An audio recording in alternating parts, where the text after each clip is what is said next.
Hello and welcome to Carbon Removal Newsroom. I am Ross Kenyon, lead strategist with the Nori Carbon Removal Marketplace. Today I have with me Finian Makepeace. He's the co-founder and advocacy director of Kiss the Ground. Finian, thank you for being here with me. I did your soil advocate training program, for which I am grateful. I learned a lot. I think anyone listening would benefit from taking it. So thank you for what you're doing. Yeah, it's great to be here, and thank you for what you're doing. Looking forward to more collaboration with you all in the future, as we talked about the other day in where were we? Montreal. Yeah. In Montreal, yeah. Regeneration Canada was a great conference up there about soil. Finian, what is Kiss the Ground? Kiss the Ground is a nonprofit 501c3. We're based out of Los Angeles, and we started this organization just, without any real back understanding or being in the space of any of the science of this. We were both, myself and Ryland, the other co-founder, both environmentalists, activists, community building people. And we learned about this idea. Ryland learned about it first in New Zealand, watching a panel that was saying, can human beings survive on planet Earth? And everyone said basically no at the rate we're going. And the last guy said, yes, they're right, but there's this thing we missed called soil, and the fact that we can rebuild it, regenerate it. And Ryland came back very excited and seeing this new understanding, and he convinced the guy named Graham Sate to stop in LA on his way to San Francisco and present to us. And after a 4-hour presentation, with the amount of background in science that I had at that point, I just was blown away. I was in this moment of thinking to myself, if I didn't know about this, seeing myself as someone who knew, 95% of what was happening with climate change, really considered myself educated around the subject of what was happening with the earth at that time. I was like, if I didn't know, probably most people don't know. And so that was kind of the basis. We went back that night and basically dedicated our lives and did a handshake deal of we will do what we can, all we can, to get this awareness out to the world. At that point, there was very little media or short form communication about the subject. So that was our initial North Star, was making short form digestible content for people. So even though we both didn't have backgrounds in the media space and the folks who initially joined with us didn't either, we knew we had to make media and awareness spreading tools like infographics and things to get this idea out there. So that's how Kiss the Ground was born. We didn't know we were going to be a nonprofit. We just met in the living room every week, and lo and behold, Kiss the Ground was born about a year later officially. So that's the origin story, and really the why behind it still is that same baseline, spreading awareness. Now we have 4 programs, media programs still. We have our advocacy program that just started last year, where we're training people to be able to spread this message more easily, like you mentioned with the soil advocate training. We have our farmland program, which is getting funding to farmers to transition their land. So farmers being able to have access to the best farmer training programs in the world, and be able to have soil testing included in that, so that they can start getting on their way with becoming regenerative. And we have an education program that's mostly based around curriculum we developed for middle schoolers.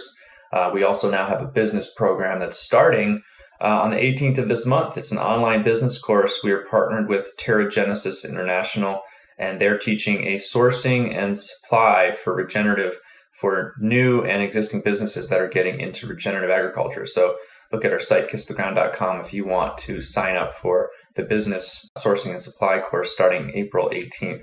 And lastly, what did I miss? We have our education, media, farmland, and advocacy. So I think I mentioned all of them. Yeah, that's it. You got too many things going on, too many exciting things, Finian. So that's what our mission is: inspiring global regeneration, starting with the soil. That's still the basis of what we're doing. So yeah, it's been a wild 6 years. Yeah, I hadn't heard about that sourcing class. I imagine Ryland, he's at Cafe Gratitude, which when I was in LA, actually I left LA right before I met y'all, unfortunately, but I've eaten at Cafe Gratitude. Amazing food. Always felt a little bit weird ordering.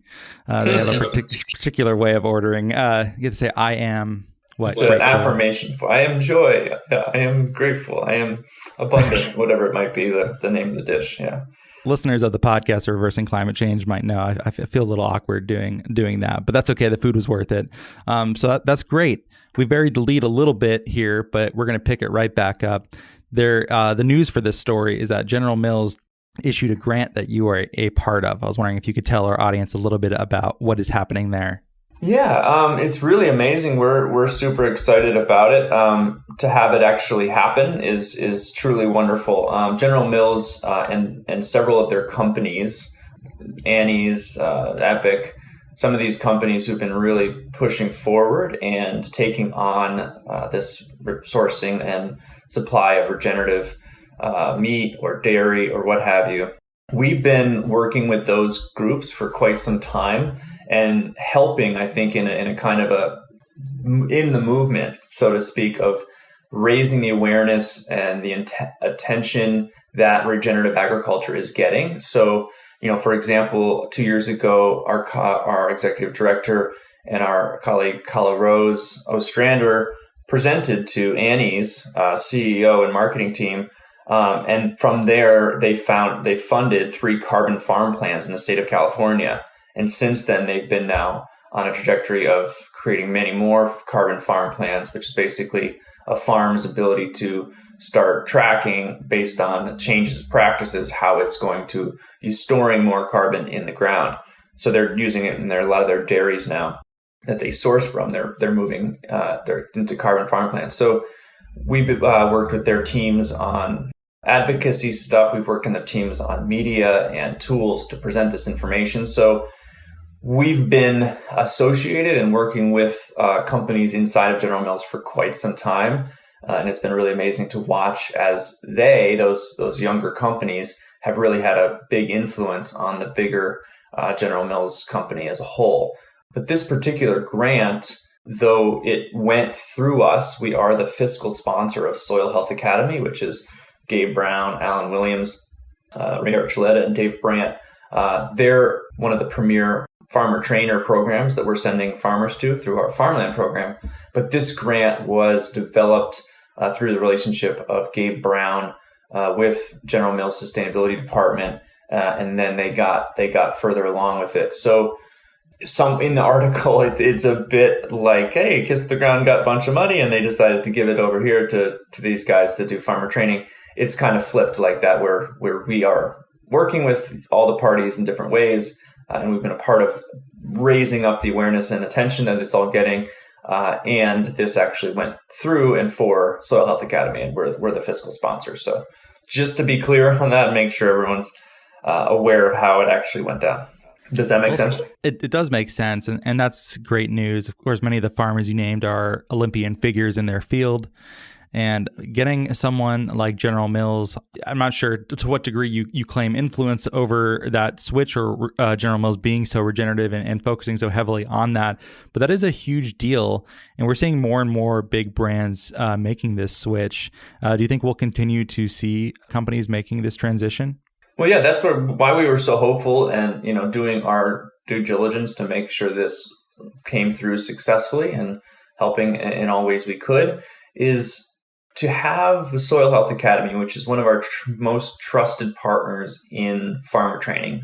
We've taken their training. It's phenomenal. These guys are dedicated to helping farmers really change their mindset and look at farming in a different way.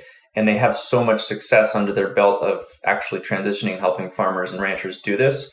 I don't think there's another party that's more qualified in terms of their success rate as that group, especially when it comes to more conventional farmers switching over to regenerative practices.